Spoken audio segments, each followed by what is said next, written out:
Parang, tapos meron din ako nasulat na for other artists na gusto ko ibigay. Pero I couldn't find yung courage na kausapin yung Bakit? artist.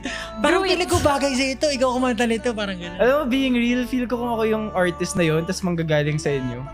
Feel ko hindi para ikaw yung mahiya. Yeah. Hindi pa ako sanay na gano'n. Pero anyway, sana mahanap ko yung courage. It's a process.